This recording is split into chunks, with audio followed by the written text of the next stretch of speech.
Hi, everyone. I'm Dr. Robert Ward. I'm an orthodontist and I'm co-founder of XerosGuard. Welcome to the XerosGuard webinar for clinical staff. It's entitled Using Optrogate Add XerosGuard. Hope we will find this pairing to be intuitive by the end of this presentation. And special thanks again to Ivoclar Vivadent for sponsoring the continuing education component. I'll provide that information for you guys at the end of the presentation. So I'm guessing a lot of you are new to XerosGuard. So the question might be, what is it? What does it do? And I think we like to look at XerosGuard as just a better way to do low volume suction. XG connects to the low volume suction port in the dentist chair and then provides hands-free moisture control and tongue control. You can see how well it adapts to the patient's mouth. And you might notice that the patient is able to bite down fully. And that, of course, has some unique clinical advantages that we'll get into a little bit later. Here's a still shot of an ideally inserted XerosGuard. Observe the various angles of the appliance. The XerosGuard is bent and sort of customized to the patient. We're going to spend some time on how to best do that a little bit later in the presentation here. So as far as the kind of anatomy of the tongue crib or how does it work? The tongue crib has 4 suction ports that you'll see with these blue dots, 2 under the tongue and 2 in the retromolar area.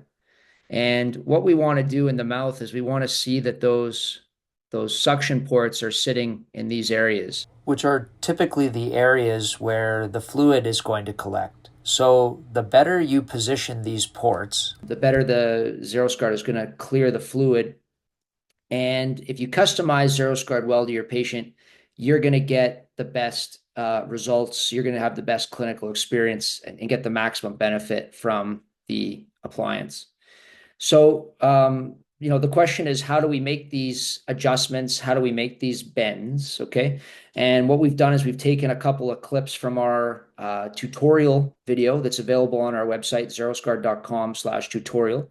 And there's a few helpful tips here. So we're going to look at a few clips together and do a little bit of discussing, and then we'll go from there. Think of XerosGuard as low volume suction elevated. You would never think to insert a low-volume suction tube in the patient's mouth without bending it first. The same idea applies with XerosGuard.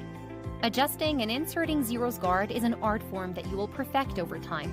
The more you use XerosGuard, the easier it will become to customize your isolation to the patient and procedure. Insertion should take less than a minute, and when inserted properly, your patient should find XerosGuard to be a comfortable experience. Adjustment bends.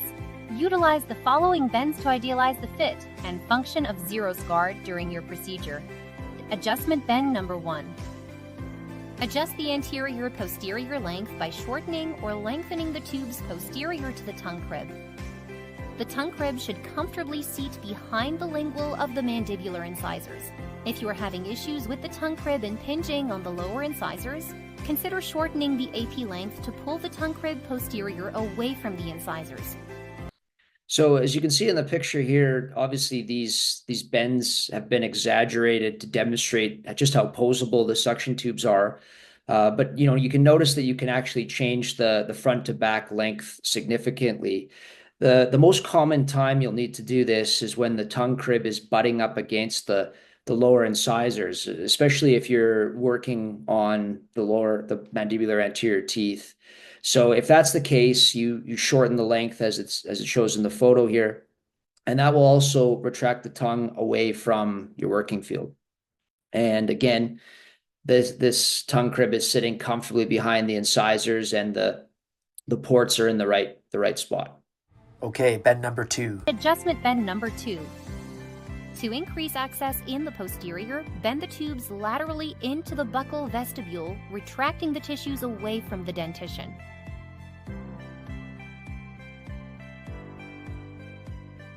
You can do this bilaterally, and you can customize this to the patient's anatomy.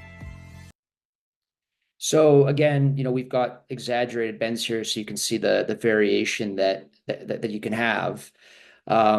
Realistically, I would say exaggerating these bends is a benefit to you in the sense that it deflects the tubing into the buccal mucosa laterally, and that's going to give you better access and retraction.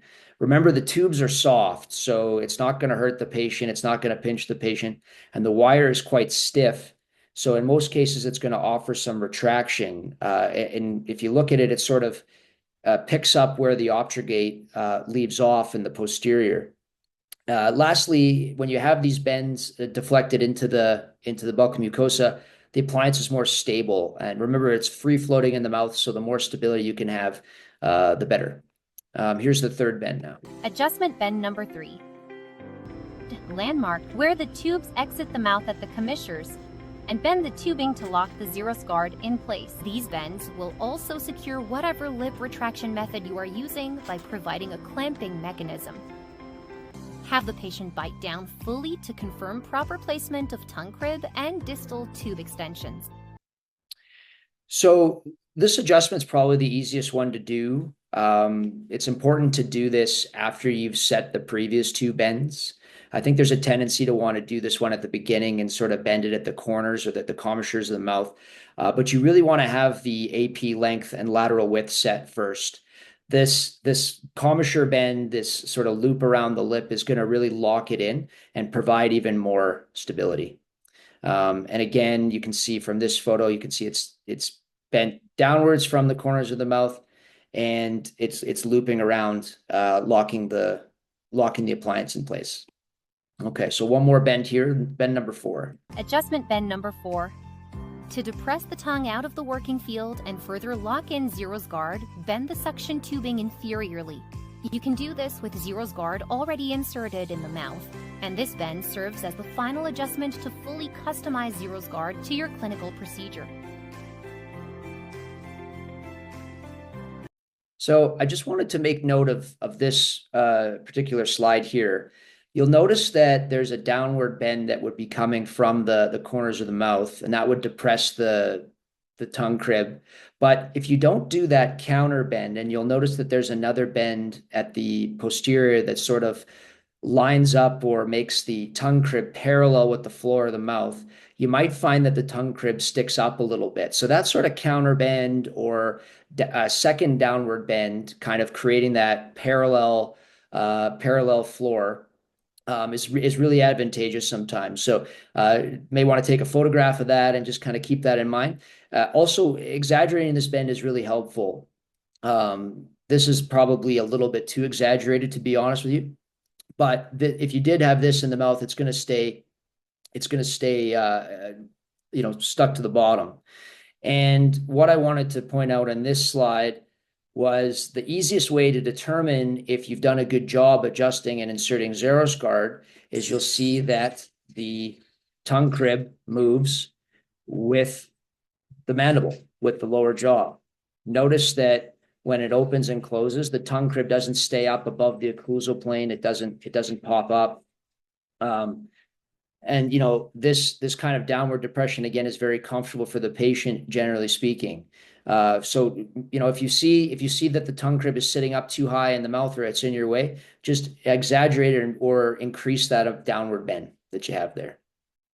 Okay, so now that you know how to adjust and insert XerosGuard, the next question is, what cases should I pull this appliance out for?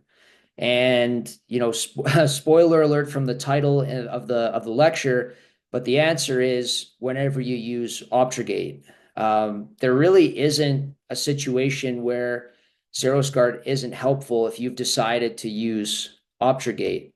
And if you look at this chart here, I think it's easy to see kind of how the two appliances complement each other. Obtrugate's a great lip retraction and cheek retraction device, isolation product, but it doesn't provide any tongue fluid or humidity control. It's up to your assistant to manage these items normally. So I guess a good question might be, what could your assistant do for you if they weren't having to manage these elements? And you find out when you employ XerosGuard to give you autonomous tongue fluid and humidity control. And then when you add the two together, you can see how all of these areas are covered. You really get the best of both worlds. Okay. So, let's look at some clinical situations now. Listen, I'm an orthodontist. My co-founder is an orthodontist. We made this initially for clear aligner therapy. And, this video is obviously sped up about 10 times the speed of the original. But I want you to know this bonding appointment took about 10 minutes. And I'd like you to ask yourself if you can bond attachments in 10 minutes. And my guess is not. You'll notice that we etch all the teeth together, rinse and dry them without worrying about moisture control, contamination. And at this time, you can load the trays. And if you want to be even more efficient, what you could do is have your assistant preload these trays, but then go ahead and place the bonding agent on all the teeth, again, top and bottom, not worried about moisture control, contamination, and then place the trays at the same time and cure them at the same time. Pretty slick, right? The average XerosGuard user reports a chair reduction time of about 20 minutes. So that's pretty significant. Also, maybe you've thought about delegating this procedure to an assistant.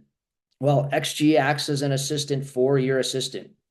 Lastly, our users report less bond failures, and we all know we don't want those attachments falling off.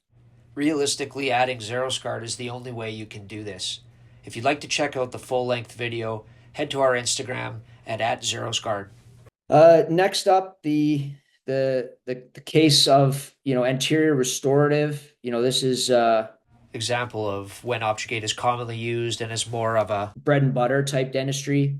Appreciate some of you will use rubber dam for this stuff, and if you do that, go ahead and keep doing that. We're not trying to replace rubber dam here.